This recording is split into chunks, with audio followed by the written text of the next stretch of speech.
Welcome to CBSE words. तो हम पढ़ रहे थे ग्रेड 6 मैथ्स का 8 चैप्टर और इस चैप्टर की 3 वीडियोस अपलोड हो चुकी हैं। अगर आपने नहीं देखा तो डिस्क्रिप्शन में आपको प्लेलिस्ट का लिंक मिल जाएगा, वहां से देख सकते हो। आज का हमारा टॉपिक है 8.4 एन एक्सप्लोरेशन इन रेक्टेंगल्स। चलिए रेक्टेंगल्स के अंदर और भी चीजें एक्सप्लोर करते हैं और भी चीजें उसके बारे में जानते हैं।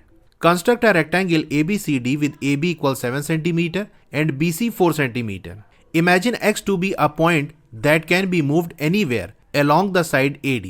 अब इमेजिन करो कि कोई पॉइंट X है, इसको हम कहीं भी मूव कर सकते हैं AD के अलोंग, यानी AD वाला जो साइड है उसी पे हम ऊपर नीचे कहीं भी मूव करा सकते हैं। सिमिलरली इसी तरह से imagine Y to be a point that can be moved anywhere along the side BC. इसी तरह से एक पॉइंट Y इमेजिन करो जिसको कहीं भी हम मूव करा सकते हैं BC वाली साइड पे। Note that X can also be placed on the end point A और D। अभी बात नोट करने की है कि X को हम एंड पॉइंट पे भी प्लेस कर सकते हैं, मतलब X वाला पॉइंट एग्जैक्टली A पे भी आ सकता है और D पे भी आ सकता है। ऐसा नहीं कि A और D के बीच में ही मूव करेगा, वो कहीं भी रख सकते हो, इनके बीच में या एग्जैक्टली A पे या D पे भी रख सकते हो। Similarly Y can also be placed on and points B और C। इसी तरह से जो Y वाला पॉइंट है उसको BC वाले साइड पे कहीं भी मूव करा सकते हो। इनफैक्ट उसको उठा के B पे भी रख सकते हो या C पे भी रख सकते हो। तो यहाँ पर कुछ अरेंजमेंट्स आपको दिए हैं। जैसा आपसे कहा है कि एक रेक्टेंगल आपको बनाना है ABCD। इसमें जो AD वाला साइड है उस पे क्या कहा है कि कोई पॉइंट आप ले लो X। अब ये पॉइंट AD वाले साइड पे कहीं भी हो सकता है, जैसे इस वाली फिगर में यहाँ पर है, यानी A से 5 मिलीमीटर की डिस्टेंस पे है। सेकेंड वाली फिगर में देखो यही पॉइंट X है और थोड़ा हमने नीचे कर दिया। अब ये 1 सेंटीमीटर की दूरी पे है A से। 1 सेंटीमीटर मतलब 10 मिलीमीटर। ये थर्ड वाली फिगर में देखो जो X वाला पॉइंट है उसको बिल्कुल D पे पहुंचा दिया, इस तरह से कि जो D और X है वो बराबर हो गया, मतलब उसी जगह पर जहां पर D था उस पे ले जाके हमने X को रख दिया। फोर्थ वाली फिगर देखो, यहां पर X को बिल्कुल A पे पहुंचा दिया, यानी जहां पर A है वहां पर X, that is A equal X। तो AD वाले साइड पे हम पॉइंट X को कहीं भी रख सकते हैं, A पे रख दो, D पे रख दो, बीच में कहीं रख दो। इसी तरह से Y वाला जो पॉइंट है उसके बारे में क्या बताया कि BC वाला जो साइड है उसी पे है Y वाला पॉइंट, ये कहीं भी हो सकता है। जैसे फर्स्ट वाली फिगर में देखो ये नीचे से दैट इज C से 1 सेंटीमीटर की दूरी पे है। अच्छा अगर ऊपर से बात करें तो जो BC वाला साइड है वो आपको कितना कहा है कि 4 सेंटीमीटर आप ड्रॉ करो। तो नीचे से अगर 1 सेंटीमीटर की डिस्टेंस पे Y है तो ऊपर से कितना होगा, 3 सेंटीमीटर पे होगा, तभी 3 और 1 मिलके टोटल 4 सेंटीमीटर बना रहा है। तो हम कह सकते हैं कि नीचे से दैट इज C से Y 1 सेंटीमीटर की दूरी पे है, या कह सकते हैं B से 3 सेंटीमीटर की डिस्टेंस पे है। सेकेंड फिगर देखो यहां पर Y B से 2 सेंटीमीटर की डिस्टेंस पे है। थर्ड वाली फिगर में तो एग्जैक्टली B वाले पॉइंट पे ही उठा के हमने Y को रख दिया है, और फोर्थ वाली फिगर में भी बिल्कुल B वाले पॉइंट पे ही Y है।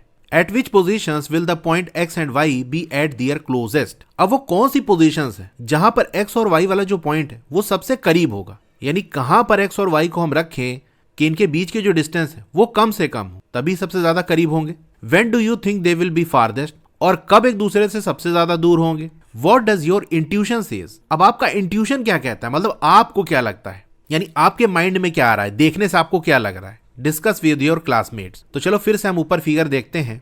तो बेसिकली बात हो रही है X और Y के बीच की डिस्टेंस की। पहली वाली फिगर में देखो X और Y के बीच में इतनी डिस्टेंस है, सेकंड वाले में X और Y के बीच में ये डिस्टेंस है, थर्ड वाले में ये डिस्टेंस है, फोर्थ वाले में क्योंकि X जो है वो बिल्कुल A पे आ गया है और जो Y है वो B पे रख दिया है हमने, तो यही वाली लाइन जो उसका AB साइड था वही X और Y के बीच की डिस्टेंस हो गई। अब देख के आपको क्या लग रहा है, ब्लू कलर से मैंने जो हाईलाइट किया उसमें सबसे बड़ी लेंथ आपको कौन सी देखने को लग रही है। भाई मुझे तो देखने से लग रहा है कि ये वाली जो लेंथ है ना वो सबसे बड़ी है, और सबसे छोटी ये स्ट्रेट वाली है। बाकी आपको कुछ और भी लग सकता है, खैर उसको हम अभी देखेंगे मेजरमेंट करके कि एक्चुअली कौन सी लेंथ सबसे कम है कौन सी ज्यादा है, मतलब किस कंडीशन में इनके बीच की डिस्टेंस सबसे कम है किसकी ज्यादा। अभी सिर्फ आपको बस एक आइडिया लेना है कि आपको देखने से क्या लग रहा है, जस्ट ये बता दो। Now verify your guesses by placing the point X and Y on the sides and major how near और फार दे आर। अब जो भी आपको लग रहा था ना उसको वेरीफाई करो कि इस वाली कंडीशन में सबसे क्लोजेस्ट है, इसमें सबसे फारदेस्ट है, तो मेजर करके चेक करो कि क्या ऐसा ही आ रहा जैसा कि आपको लग रहा था।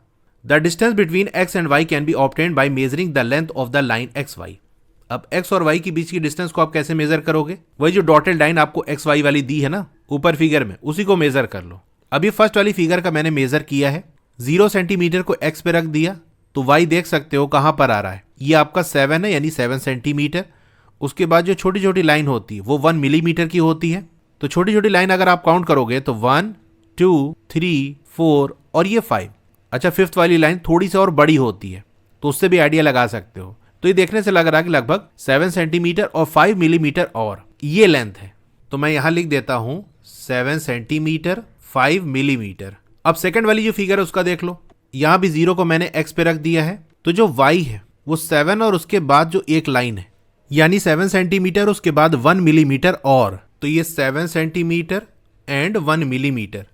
अब ये थर्ड वाली फिगर देखो, 0 को मैंने x पे रखा है, तो y कहां पर आ रहा है, ये 8 सेंटीमीटर वाली लाइन है, उससे थोड़ा सा आगे दिख रहा है, तो 8 सेंटीमीटर मान सकते हो या 8 सेंटीमीटर 1 मिलीमीटर मान लो, आपकी मर्जी। चलो 80 सेंटीमीटर मान लेते हैं, तो ये हो गया 8 सेंटीमीटर। फोर्थ वाली फिगर, भाई x को उठा के हमने a पे रख दिया, y को उठा के b पे रख दिया, तो जो ए बी की लेंथ है वही एक्स वाई की लेंथ होगी। बिल्कुल जो ए बी वाला साइड है उसी पे ये वाला जो है एक्स वाई आ रहा है, तो ए बी वाला साइड आपको क्या दिया, 7 सेंटीमीटर, तो ये भी क्या होगा 7 सेंटीमीटर। तो सारी डिस्टेंस हमने मेजर कर ली। How does the minimum distance between the point x and y compare to the length of A B. X और वाई पॉइंट के बीच में जो मिनिमम डिस्टेंस है, सबसे कम वाली डिस्टेंस, वो ए बी के कंपैरिजन में कैसी है। तो यहां सबसे कम डिस्टेंस हमको कहां देखने को मिल रही है, फर्स्ट फिगर में 7 सेंटीमीटर 5 मिलीमीटर, सेकेंड में 7 सेंटीमीटर और साथ में 1 मिलीमीटर और, थर्ड वाले में 8 सेंटीमीटर, फोर्थ वाले में 7 सेंटीमीटर। तो सबसे कम डिस्टेंस कौन सी है, मिनिमम वाली डिस्टेंस, ये फोर्थ वाली फिगर में हमको मिल रही है, और वो है कितनी, 7 सेंटीमीटर। अच्छा, ए बी की लेंथ क्या है, ये देखो स्टार्टिंग में दिया है ए बी आपको 7 सेंटीमीटर लेना है, यानी ये जो रेक्टेंगल बना है इसमें ए बी 7 सेंटीमीटर है, और एक्स और वाई की जो मिनिमम डिस्टेंस है इन 4 फिगर में हमने जो देखा वो भी 7 सेंटीमीटर है। इसके अलावा खुद से भी आप ट्राई कर सकते हो, एक्स और वाई की अलग अलग लोकेशन पे पॉइंट लेके, आपको यही ऑब्जर्व होगा कि सबसे कम जो डिस्टेंस है वो 7 सेंटीमीटर है, इससे कम नहीं हो सकता। तो जो मिनिमम डिस्टेंस है between point X and Y वो इक्वल है ए बी के, which is ultimately equal to 7 centimetre. Change the positions of X and Y to check if there are other positions where they are at their nearest or farthest. You could construct multiple copies of rectangle and try out various positions of x and y. अब x और y की position को आप change करो और check करो कि क्या और भी पोजीशन है जहां पर x और y नियरेस्ट हैं, एक दूसरे से सबसे करीब हैं, या फारदेस्ट है यानी एक दूसरे से सबसे ज़्यादा दूर है। इसके लिए आप कई सारे रेक्टेंगल्स को ड्रॉ कर सकते हो और x और y को अलग अलग पोजीशन पर रख के एक्स वाई की डिस्टेंस को देख सकते हो। तो चेक करने के बाद अल्टीमेटली आपको ये पता चलेगा कि जैसे आप यहाँ देख सकते हो कि इन चारों फिगर में x और y के बीच में सबसे कम डिस्टेंस कहाँ पर है, ये फोर्थ वाली फिगर में, विच इज़ 7 सेंटीमीटर। यानी x और y के बीच में सबसे कम डिस्टेंस क्या हो सकती है, 7 सेंटीमीटर, और सबसे ज़्यादा डिस्टेंस ये आपको थर्ड वाली फिगर में मिलेगी, दैट इज़ 8 सेंटीमीटर। अब यही जो 8 सेंटीमीटर है वो आपको ऐसे मिल सकता है कि अगर x को आप a पे रख दो, ठीक है, a पे ही आपका x आ गया और c पे y आ गया, तो उस केस में अगर इसको कनेक्ट करोगे और लेंथ को मेजर करोगे तो भी 8 सेंटीमीटर आपको मिलेगा। तो ये दो केस में आपको 8 सेंटीमीटर मिलेगा। इसी तरह से अगर आपको 7 सेंटीमीटर चाहिए यानी x और y के बीच में सबसे कम डिस्टेंस हो, तो बिल्कुल इसको स्ट्रेट रखना, मतलब x को a से जितनी दूरी पे रखो, जैसे अभी बिल्कुल a पे ही रख दिया और y को बिल्कुल b पे रख दिया, तो हम कह सकते हैं x की a से जो डिस्टेंस है वो 0 सेंटीमीटर है। इसी तरह से y की जो b से डिस्टेंस है वो 0 सेंटीमीटर है। तो x जितना a से दूर है अगर y उतना ही b से दूर है, यानी कहने का मतलब ये है कि अगर ax इक्वल है by के, तो उस केस में आपको सबसे कम डिस्टेंस देखने को मिलेगी x और y के बीच में। जैसे अगर मैं x को यहाँ ले लेता हूँ, ये x है जो कि a से 1 सेंटीमीटर के डिस्टेंस पे है। इसी तरह से अगर y को मैं यहाँ ले लूँ, ये रहा हमारा y, और ये y जो है b से 1 सेंटीमीटर की डिस्टेंस पे है, तो ax क्या हो जाएगा 1 सेंटीमीटर, by क्या हो जाएगा यानी b और y के बीच की डिस्टेंस 1 सेंटीमीटर।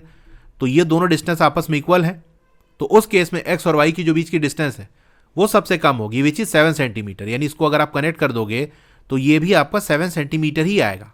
इसी तरह से कहीं पर भी x और y को रख दो, बस अगर आप x को a से जितना दूर रख रहे हो उतना ही y को b से रख रहे हो, तो आपको सबसे कम डिस्टेंस मिलेगी। जैसे यहाँ सबसे कम मिलेगी, बिल्कुल ऐसे यहाँ आप रख दिए, उस केस में आप देखोगे बिल्कुल स्ट्रेट ही ऐसे लाइन बन रही है, तो सबसे कम डिस्टेंस आपको ऐसे मिलेगी।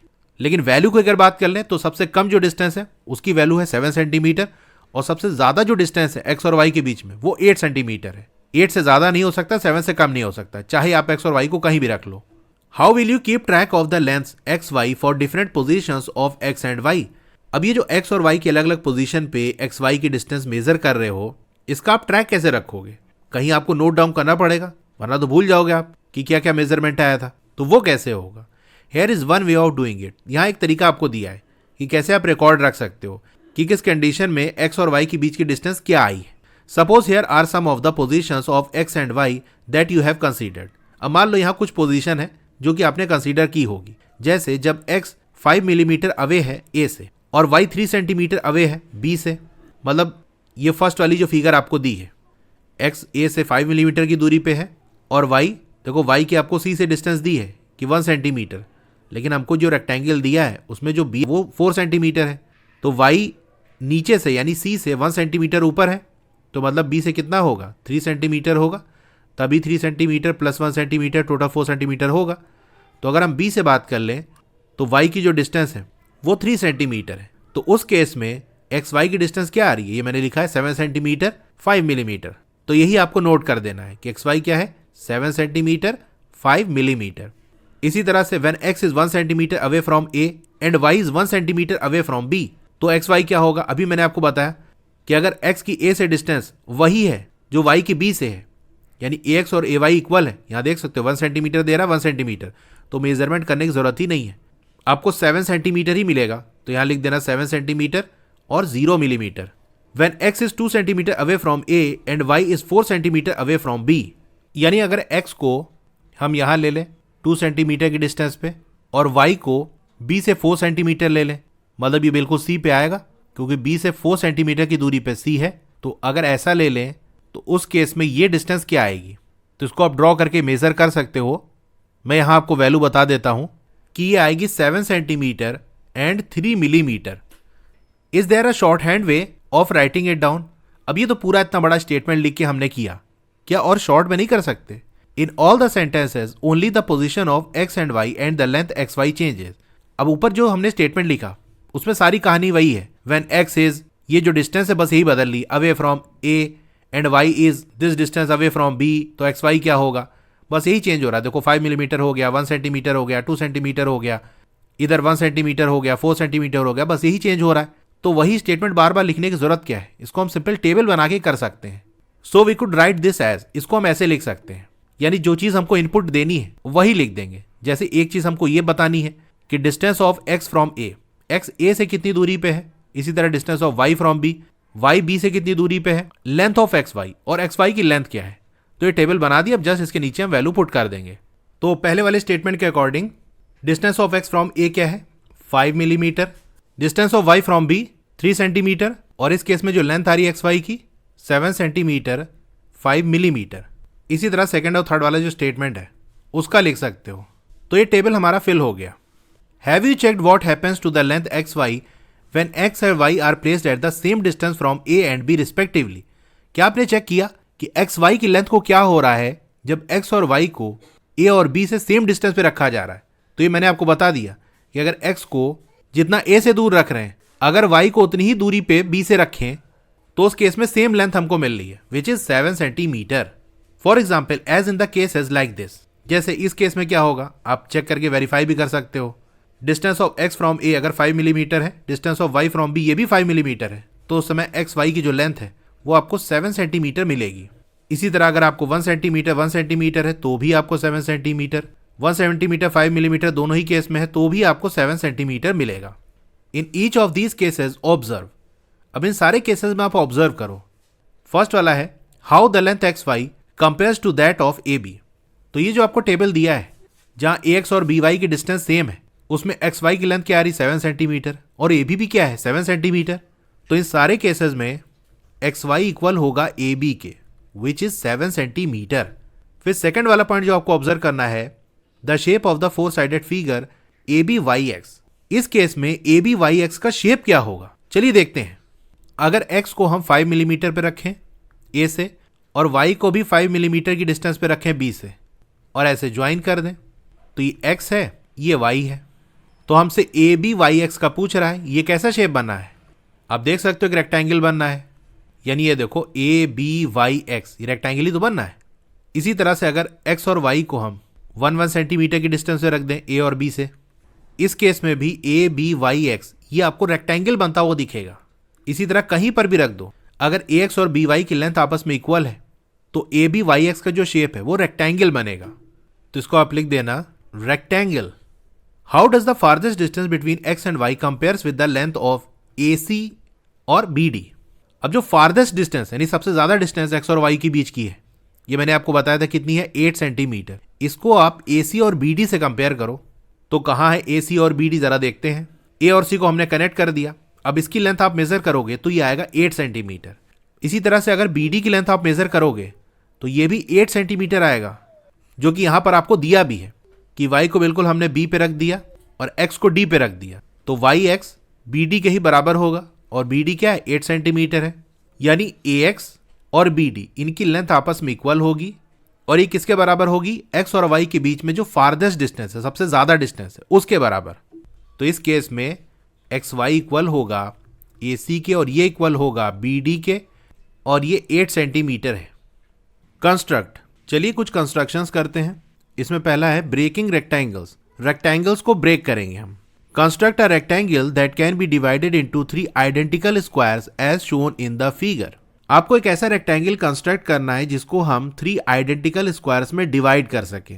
आइडेंटिकल स्क्वायर्स मतलब बिल्कुल एक जैसे, जैसे यहां देख सकते हो ये 3 जो स्क्वायर है बिल्कुल एक जैसे हैं। एक जैसे कैसे होंगे, जब इनके साइड की जो लेंथ है वो आपस में इक्वल होगी तो उसी साइज के बनेंगे। Solution, if this seam difficult let us simplify the problem. अगर ये आपको डिफिकल्ट लग रहा है तो चलिए प्रॉब्लम को और सिंप्लीफाई करते हैं, थोड़ा आसान कर लेते हैं। Explore, what about constructing a rectangle that can be divided into 2 identical squares. एक ऐसा रेक्टेंगल जिसको हम 2 आइडेंटिकल स्क्वायर्स में डिवाइड कर सकते हो, क्या ऐसा आप बना सकते हो? ट्राई करो। It is wise to first plan and then construct. अब समझदारी की बात यह है कि पहले प्लान करो, कैसे आपको करना है, क्या करना है, फिर कंस्ट्रक्ट करो। ऐसा नहीं बनाना शुरू कर दिया फिर फंस गए क्या करना है। But how do we plan, लेकिन हम प्लान कैसे करेंगे? Can you think of a way, क्या कोई तरीका आप सोच सकते हो? One way is to visualise the final figure by drawing a rough diagram of it. एक तरीका तो ये है कि जो फाइनल फिगर बन के तैयार होगी उसको विजुअलाइज करो, मन में सोचो कि क्या बनेगा। कि एक रेक्टेंगल है, उसको इस तरह से हमने डिवाइड किया कि 2 स्क्वायर्स बन गए। एक रफ सा डायग्राम आप बना लो, यानी माइंड में ऐसे आएगा ना आपके कि ये जैसे हमने रेक्टेंगल ले लिया और ये ऐसे हमने लाइन ड्रॉ कर दी तो ये 2 स्क्वायर हो गए। तो ये आपको जैसे ही फिगर दी हुई है कि ए बी, ये पूरा नहीं बना है शायद, ये डी होगा, ए बी सी डी, ये ई और ये एफ। तो जैसे एक रेक्टेंगल बनाया ए सी डी एफ, इसको यहां से ऐसे बीच से डिवाइड कर दिया, यानी एक पॉइंट बी लगा दिया ए सी पे और एक पॉइंट ई लगा दिया एफ डी पे। उसके बाद इसको ज्वाइन कर दिया तो 2 स्क्वायर मिल गए। What can you infer from this figure. अब इस फिगर से आप क्या रिजल्ट निकाल सकते हो? Can you identify the equal sides. क्या इक्वल साइड्स को आप पहचान पा रहे हो? देखो, अगर स्क्वायर बनना है तो स्क्वायर में तो सारे साइड इक्वल होते हैं। मतलब अगर ये वाले स्क्वायर की बात कर लें तो इसमें आप कहोगे कि जो ए बी है वो इक्वल होगा बी ई के, ई एफ के और एफ ए के, ये चारों साइड आपस में इक्वल होंगे। इसी तरह से अगर ये वाला स्क्वायर है, जो कि हमको स्क्वायर ही बनाना है तो स्क्वायर ही बनेगा, तो उस केस में इस स्क्वायर का ये जो साइड है बी ई वाला, ये इक्वल होगा बी सी के, equal C D, equal D E. तो यहां से एक चीज आपको समझ में आ रही है, जैसे इस लेफ्ट वाले स्क्वायर की बात कर लें तो इसमें आप कहोगे कि इस लेफ्ट वाले स्क्वायर का जो साइड बी ई है ये इक्वल होगा ई एफ के, which is again equal to F A, which is again equal to A B. ये 4 साइड है आपस में इक्वल होंगे। फिर ये जो ग्रीन वाला स्क्वायर है इसमें भी आप देखो जो लेफ्ट साइड वाला साइड है वो कौन सा है, बी ई तो है, तो ये इक्वल होगा ई डी के, इक्वल होगा सी डी के, इक्वल होगा बी सी के। अब दोनों स्क्वायर के अंदर आप देख सकते हो बी वाला साइड कॉमन है, तो मतलब इसका ये कि दोनों स्क्वायर के सारे जो साइड वो आपस में इक्वल होंगे। Since the 2 squares are identical, A B equal B C and F E equal E D. अब क्योंकि दोनों स्क्वायर आइडेंटिकल है, बिल्कुल एक ही जैसे हैं, तो ए बी और बी सी आपस में इक्वल होगा। मतलब जो चीज मैंने आपको बताई वही चीज यहां थोड़ा दूसरे तरीके से बता रहा है कि आइडेंटिकल है तो जो ए बी है वो इक्वल होगा बी सी के। Since A B E F and B C D are squares, all the sides in each of the squares are equal. अब क्योंकि ए बी ई एफ और बी सी डी ये squares हैं तो सारे side आपस में इक्वल होंगे। मतलब लेफ्ट वाले स्क्वायर का ये वाला साइड और राइट वाले स्क्वायर का ये साइड आपस में इक्वल है, तो बाकी जो साइड होंगे वो भी आपस में इक्वल होंगे। कॉमन बी से मैंने आपको यहां एक्सप्लेन किया है, वही चीज दूसरे तरीके से बता रही है। दिस इज रिटन है, जिसको हम लिख सकते हैं A F equal A B equal B E equal F E. इसी तरह से B equal B C equal C D equal D. तो ये लेफ्ट साइड वाले स्क्वायर के साइड्स हैं जो कि आपस में इक्वल है और ये राइट साइड वाले स्क्वायर के साइड्स हैं। So all the shorter lines are equal. तो जितनी भी छोटी लाइन है यानी दोनों स्क्वायर की जो साइड्स हैं वो आपस में इक्वल होंगे। A convention is follow to represent equal sides. अब इक्वल साइड्स को रिप्रेजेंट करने के लिए एक कन्वेंशन को फॉलो किया जाता है, यानी एक तरीका है ये दिखाने का कि ये साइड आपस में इक्वल है। It is done by putting ये ऐसे एक straight line on the line, यानी कट लगा देते हैं स्ट्रेट लाइन के थ्रू उस लाइन पे। Refer to the rough figure. तो ऊपर जो आपको रफ फिगर बनी हुई है इसमें आप देख सकते हो कि ये जो ए बी वाली लाइन है इस पे एक ऐसा कट लगा दिया, ये लगा दिया, ये लगा दिया। तो जहां पर ये ऐसे सिंगल कट लगा हुआ है इसका मतलब ये सारे साइड जो है वो आपस में इक्वल है। तो सभी में कट लगा मतलब सारे ही साइड आपस में इक्वल है।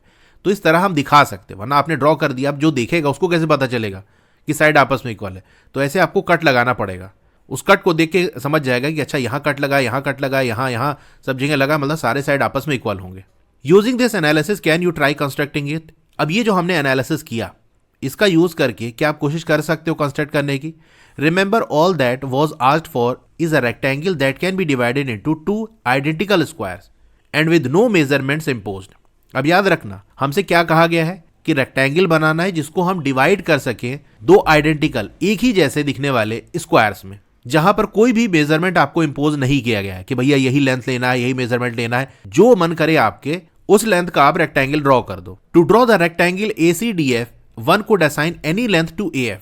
अब ACDF बनाने के लिए AF की कोई सी भी लेंथ आप ले सकते हो, मतलब ये ACDF ये वाला रेक्टेंगल आपको बनाना है तो कह रहा है AF की आप कोई सी भी लेंथ ले लो, क्योंकि जो भी आप AF लोगे वही AB होगा, वही BC होगा, वही BE होगा, वही FE होगा, वही FD होगा, वही CD होगा।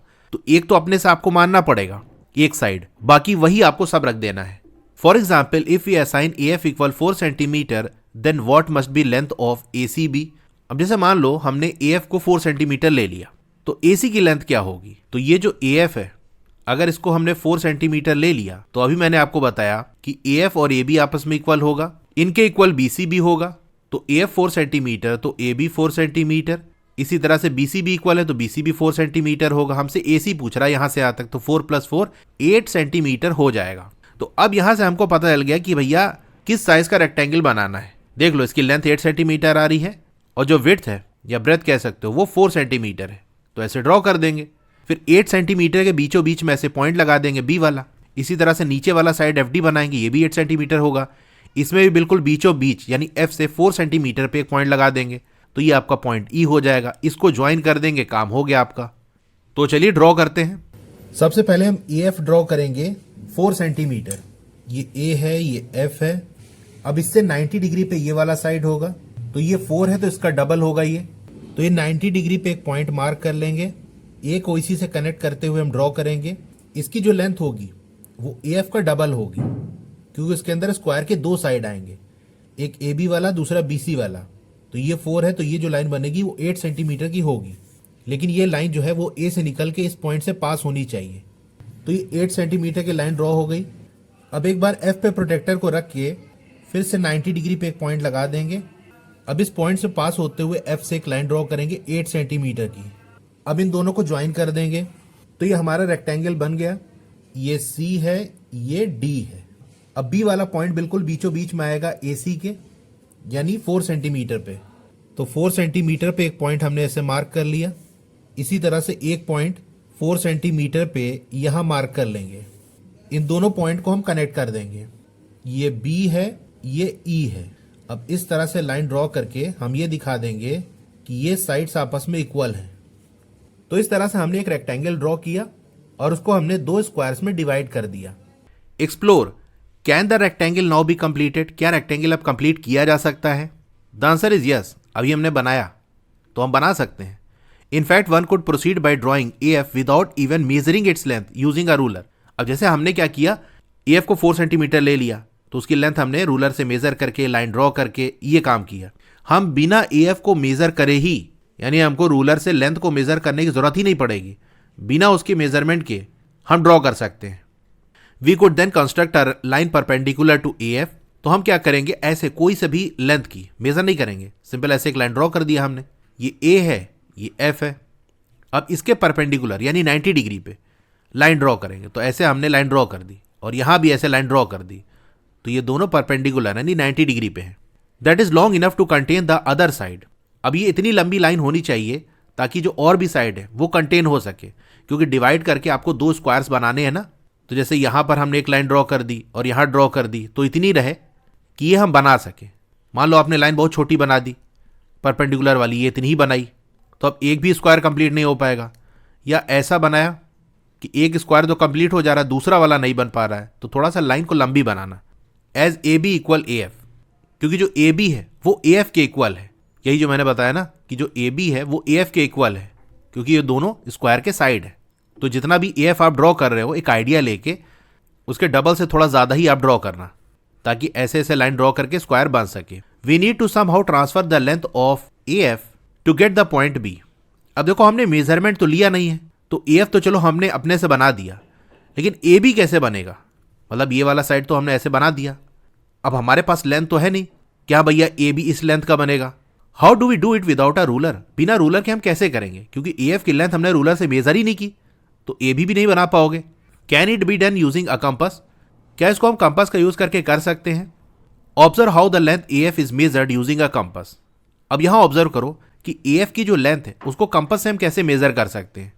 तो ये देखो ए एफ वाला साइड है, हम क्या करेंगे, कंपास की जो निडल है उसको ए या एफ में से किसी पे भी रख लेंगे। जैसे हमने ए पे रख लिया, अब कंपास को ओपन करेंगे इस तरह से कि जो पेंसिल की टिप है वो एफ पे आ जाए, या निडल को आप एफ पे रख दो, पेंसिल की टिप को ए पे रख दो, कहीं भी रख सकते हो। मतलब ये जो लेंथ है वो हमारी कंपास पे आ जाए। अब निडल को इसी ए पे रखे ही हम क्या करेंगे, एक आर्क ऐसे कट कर देंगे। आर्क किससे बनेगा? पेंसिल की टिप से बनेगा, और निडल कहाँ होगी? हमारी ए पे होगी। तो निडल और पेंसिल की टिप के बीच में उतना ही गैप है जो ए और एफ के बीच में है। तो आर्क कट करने से यहाँ जो पॉइंट मिलेगा, जैसे हमने इसको बी मान लिया, तो जो ए एफ की लेंथ थी वही ए बी आ जाएगी। क्योंकि कंपास का यूज़ करके जो हम कर्व बनाते हैं उसमें जैसे यहाँ पर हमने निडल रखी और यहाँ ऐसे कर्व बना दिया, तो इस कर्व पे हर एक जो पॉइंट होगा उसकी डिस्टेंस उस पॉइंट से जहाँ हमने निडल रखी वो सेम होगी। तो पेंसिल की टिप एफ पे थी, तो यहाँ से अगर हम इधर कर्व कट करेंगे तो इसी मेजरमेंट के साथ हम बी पे आर्क कट करेंगे, तो ए बी की लेंथ भी वही होगी। यानी जितना एफ ए से दूर है उतना ही बी ए से दूर होगा, तो ए एफ और ए बी की लेंथ इक्वल आ जाएगी। Use it to mark out the point B and C. अब इसी का यूज करके बी और सी वाला पॉइंट आप मार्क करो। तो ये देखो, निडल को ए पे रखा, बी पे आर्क कट कर दिया, तो जो ए एफ की लेंथ थी वही ए बी की है। अब इसी तरह से फिर से निडल को बी पे रखेंगे और इधर एक आर्क कट कर देंगे, तो बी और सी की जो डिस्टेंस रहेगी वो ए और बी के इक्वल होगी। And complete the rectangle. तो चलो इस तरह से भी हम रेक्टेंगल को कंप्लीट कर लेते हैं जहां हमने ए एफ की कोई लेंथ मेजर नहीं की। अब चलिए एक बार फिर से हम इसको ड्रॉ करते हैं, लेकिन इस बार ए एफ की कोई लेंथ नहीं मानेंगे। जैसे ऊपर हमने 4 सेंटीमीटर लिया था ना, तो यहां पर ऐसा कुछ नहीं होगा। सिंपल सा एक लाइन हमने ऐसे ड्रॉ कर दी बिना कोई लेंथ लिए। ये ए है, ये एफ है। अब यहां पर हम कंपास का यूज करेंगे। हम क्या करेंगे, ये जो लेंथ है उसको कंपास पे ले लेंगे। उसके लिए हमने निडल को उठाया और ए पे रख दिया, और पेंसिल की जो टिप है इसको इस तरह से हम एफ पे रख देंगे। तो कंपास पे अब ये लेंथ हमको मिल गई है ए एफ वाली। अभी पहले हम यहाँ से 90 डिग्री पे एक लाइन ड्रॉ करते हैं, यानी परपेंडिकुलर, यहाँ से और यहाँ से। तो ये 90 डिग्री पे हमने एक पॉइंट ऐसे लगा दिया। अब इसको ज्वाइन करते हुए एक लाइन ऐसे ड्रॉ कर देंगे। एक बार एफ पे प्रोटेक्टर को रख के फिर से 90 डिग्री पे पॉइंट लगा देंगे और इसको कनेक्ट करते हुए एक लाइन ऐसे ड्रॉ कर देंगे। अब कंपास के निडल को हम ए पे रखेंगे और इससे एक आर्क कट करेंगे इस वाली लाइन पे। तो यहाँ जो पॉइंट मिला इसको हमने बी नाम दे दिया। अब इस बी पे निडल लग के फिर से एक आर्क कट कर देंगे, तो ये हमको सी पॉइंट मिल गया। इसी तरह से एफ पे रख के एक आर्क यहाँ कट कर देंगे और फिर यहाँ पर हम निडल को रख के एक आर्क इधर कट कर देंगे। इसका नाम ई रख दिया, ये डी हो गया। अब बी को ई से कनेक्ट कर लो, सी को डी से कनेक्ट कर लो। जो एक्स्ट्रा वाला पार्ट उसको आप इरेज कर दो, तो ये हमारा ड्रॉ हो गया। With this idea, try constructing a rectangle that can be divided into 3 identical squares. अब इसी आइडिया को यूज करके एक रेक्टेंगल ड्रॉ करो जिसको हम 3 आइडेंटिकल स्क्वायर्स में डिवाइड कर सकते हैं। वही अपना ओरिजिनल वाला क्वेश्चन। ये तो हमने सिंपल बनाया था कि चलो 2 अगर हमको स्क्वायर चाहिए तो क्या करेंगे। तो वही जो अभी मैंने बनाया इसी को बढ़ा देता हूँ, मतलब एक और स्क्वायर लगा देता हूँ। अब चलिए इसी के बगल में एक और स्क्वायर मैं बना देता हूँ। उसके लिए ये वाली जो लाइन है इसको थोड़ा सा आगे बढ़ा देंगे। अब कंपास को सी पे रखेंगे और आर्क कट कर देंगे, डी पे रखेंगे, आर्क कट कर देंगे। तो इस पॉइंट को चलो हम जैसे एम मान लेते हैं, इसको एन, तो इसको कनेक्ट कर दो।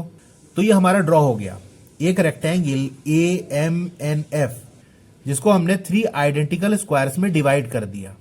Give the length of the sides of a rectangle that cannot be divided into. अब रेक्टेंगल के साइड की ऐसी लेंथ बताओ जिसको हम डिवाइड नहीं कर सकते। किसमें?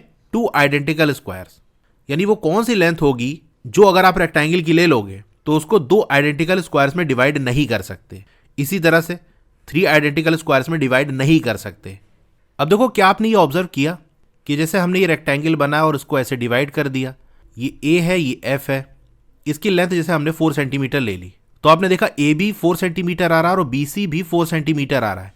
अगर टोटल हम बात करें रेक्टेंगल की लेंथ की तो 4 + 4 8 सेंटीमीटर आ रहा है। यानी अगर हम ऐसा रेक्टेंगल बना रहे हैं जिसको दो आइडेंटिकल स्क्वायर्स में डिवाइड कर रहे हैं तो उस केस में लेंथ और ब्रेथ के बीच का रिलेशन क्या है, समझ पा रहे हो? कि अगर ब्रेथ यानी विड्थ आपने 4 सेंटीमीटर ली है तो लेंथ 8 सेंटीमीटर आ रही है। तो हम ये कह सकते हैं कि अगर लेंथ को आप 2 टाइम्स ले रहे हो विड्थ के तभी आप ऐसा कर पाओगे। आप ट्राई कर सकते हो, चलो देखते हैं। जैसे मैंने एक रेक्टेंगल ये बना दिया जहां पर जैसे ये 3 सेंटीमीटर है और ये 8 सेंटीमीटर है। अब इस रेक्टेंगल को क्या आप दो आइडेंटिकल स्क्वायर्स में डिवाइड कर सकते हो? अगर इसके बीचों बीच से आप लाइन ड्रॉ कर दोगे तो ये 4 सेंटीमीटर हो जाएगा। तो ये स्क्वायर थोड़ी ना बनाए, तो रेक्टेंगल बन गया, क्योंकि इसकी विड्थ 3 सेंटीमीटर है और लेंथ 4 सेंटीमीटर है। इसी तरह से ये वाला जो बनेगा ये भी 4 सेंटीमीटर होगा और ये 3 सेंटीमीटर, तो ये भी रेक्टेंगल बन गया, स्क्वायर नहीं बना। कहीं भी आप लाइन ड्रॉ कर लो, आपने कहा कि नहीं हम तो यहाँ ड्रॉ करेंगे ये 3 सेंटीमीटर की डिस्टेंस पे, तो ये तो स्क्वायर बन गया, लेकिन फिर ये स्क्वायर नहीं बनेगा क्योंकि इस केस में ये 5 सेंटीमीटर हो जाएगा, तो 5 और 3 रेक्टेंगल बन गया। अगर लेंथ विड्थ का डबल है तभी आप डिवाइड कर पाओगे, क्योंकि बेसिकली लेंथ बनाने के लिए हम क्या कर रहे हैं, जो हमने विड्थ ली उसी को हमने लेंथ में ऐसे लगाया। तो जैसे ये ए है, ये एफ है, ये बी है, इसी तरह से जो ए बी है उसी लेंथ का हमने बी सी बना दिया। तो जो लेंथ आपने ए एफ की ली है वही ए बी की है, वही बी सी की है, तो ए सी वाली जो लेंथ है वो ए एफ का डबल है। तो इसमें आप लिख सकते हो a rectangle with side lengths, जैसे हमने ले लिया 3 सेंटीमीटर, इसको हमने विड्थ ले लिया तो इसका डबल नहीं लेना, इसके अलावा कुछ भी ले सकते हो, जैसे 3 सेंटीमीटर एंड 7 सेंटीमीटर, क्योंकि अगर 3 का डबल 6 ले लेंगे तो हम डिवाइड कर सकते हैं। ये ऐसे बन जाएगा, ये 3 है, ये 6 है, तो बिल्कुल बीचों बीच से लाइन ड्रॉ कर देंगे, ये इतना 3 हो जाएगा, ये इतना 3 हो जाएगा, ये दोनों स्क्वायर बन जाएगा। इसके अलावा अगर आपने कुछ लिया तो नहीं हो पाएगा। इसी तरह से 3 आइडेंटिकल स्क्वायर्स, इसका आप बताओ। तो ऐसा रेक्टेंगल जिसको हम 3 आइडेंटिकल स्क्वायर्स में डिवाइड कर सकते हैं वो कैसे बनेगा? हमने जैसे ए एफ कोई लेंथ ले ली, अब इसी लेंथ का हमने ए बी ड्रॉ कर दिया, इसी लेंथ का हमने बी सी ड्रॉ कर दिया, इसी लेंथ का हमने सी एम ड्रॉ कर दिया। इसी तरह से ये वाली लाइन हमने ड्रॉ की, ये हमारा एन हो गया, ये डी, ये ई, ऐसे हमने कनेक्ट कर दिया। तो जो ए एफ वाली लेंथ है वो इक्वल है ए बी के, इक्वल है बी सी के, इक्वल है सी एम के। तो ए एफ की जो भी लेंथ आप ले रहे हो उसका 3 टाइम्स आपको ए एम वाली लेंथ लेनी पड़ेगी, तभी इसको आप 3 आइडेंटिकल स्क्वायर्स में डिवाइड कर सकते हो। तो जैसे ए एफ आपने 4 सेंटीमीटर ले लिया तो ए बी 4 होगा, बी सी 4 होगा, सी एम 4 होगा, तो टोटल यहां से यहां तक 12 सेंटीमीटर हो जाएगा। तो जैसे आपने 4 ले लिया एक साइड रेक्टेंगल का, तो दूसरा साइड 12 ना लो, उसके अलावा कुछ भी ले लो, तो आपका नहीं बनेगा। हमसे कह रहे हैं ना कैन नॉट, कब नहीं बनेगा? तो अगर एक साइड का 3 टाइम्स दूसरा वाला साइड नहीं है तब नहीं बनेगा। A rectangle with side length 4 centimetre and 12 नहीं लेना, कुछ और ले लो, तो चलो 15 सेंटीमीटर ले लेते हैं। तो इस रेक्टेंगल को आप 3 आइडेंटिकल स्क्वायर्स में डिवाइड नहीं कर सकते। तो आज की इस वीडियो में यहीं तक रखते हैं, इसके आगे का जो पोर्शन है वो नेक्स्ट वीडियो में हम करेंगे। उससे पहले आप ट्राई करना खुद से। वीडियो अच्छी लगी हो तो लाइक करिए, चैनल पर नया है तो सब्सक्राइब करिए, मोर पे क्लिक कर देना है, फिर से आपको मोर पे क्लिक कर देना है तो डिस्क्रिप्शन ओपन हो जाएगा। स्क्रॉल डाउन करोगे तो आपको क्लास 6 की बुक का लिंक मिल जाएगा, उसके नीचे व्हाट्सएप चैनल का लिंक मिल जाएगा, उसको जरूर से ज्वाइन कर लेना, क्योंकि वहां आपको सारी अपडेट मिलती रहेगी। डोंट वरी, आपका नाम और फोन नंबर किसी को विजिबल नहीं होगा। उसके नीचे वेबसाइट का लिंक मिल जाएगा, फिर क्लास 6 मैथ्स के फुल चैप्टर की प्लेलिस्ट आपको मिल जाएगी, उसके नीचे सिर्फ क्वेश्चन अगर आपको देखना है तो वाली प्लेलिस्ट मिल जाएगी, उसके नीचे साइंस की प्लेलिस्ट मिल जाएगी। तो जिसकी भी वीडियो देखनी है उसके साथ में जो लिंक है उस पर क्लिक करोगे तो वो प्लेलिस्ट ओपन हो जाएगी, वहां से देख सकते हो। Okay, thank you.